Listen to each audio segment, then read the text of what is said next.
The first time I saw her, she was standing in front of the judges' table, confident and radiant, like she'd already won. It was the regional culinary championship, a big deal in our town. I was the youngest contestant there, barely 19, with a second-hand apron and a borrowed knife set that had seen better days.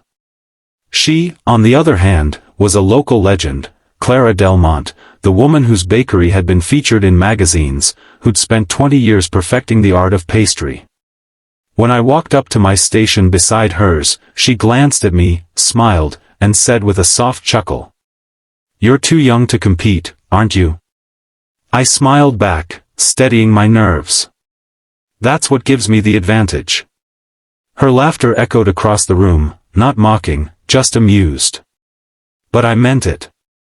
I had no reputation to protect, no pressure to prove anything, just heart. The competition began, and the air filled with the rhythm of chopping, sizzling, and the scent of ambition. I was making my grandmother's secret recipe, spiced honey tarts with caramelized apples. It wasn't fancy, but it carried warmth, the kind of flavor that reminded people of home. Halfway through, I noticed something. Clara was struggling.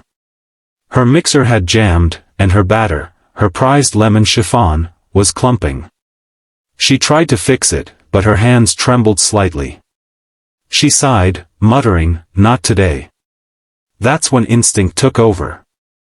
I paused my own prep, wiped my hands, and walked over. "You need a hand?" I asked. She looked startled. "You'll lose time." "I've got enough to spare," I said, already helping her reset the machine. Together, we fixed the jam, whisked the batter again, and when she finally smiled in relief, I realized, this wasn't a battle. It was a bridge. When time was called, I barely finished plating. My hands were shaking from the rush. The judges made their rounds, tasting everything. They praised Clara's chiffon for its light touch of lemon and my tarts for their emotional warmth. Then came the announcement. Third place, not me. Second place, not me. First place, Clara Del Monte. The crowd cheered, and I clapped too, genuinely happy for her. But before she took the trophy, she turned toward me. "Wait," she said into the mic, "I can't take this alone." The room fell silent. This young man helped me when I was about to fail. He didn't care about winning. That kind of spirit is what this competition should be about.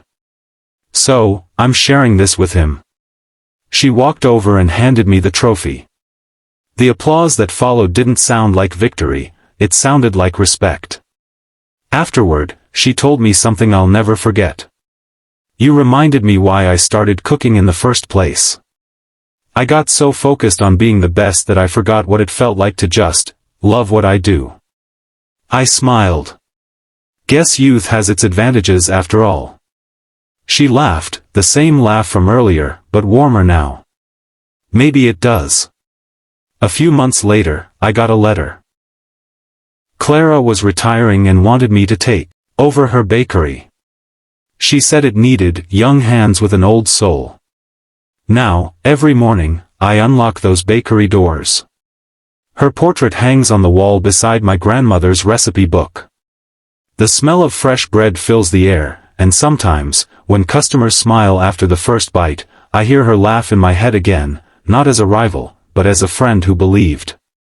Moral: sometimes, competition isn't about proving you're better, it's about lifting others up while giving your best. Kindness, in any contest, is the true advantage.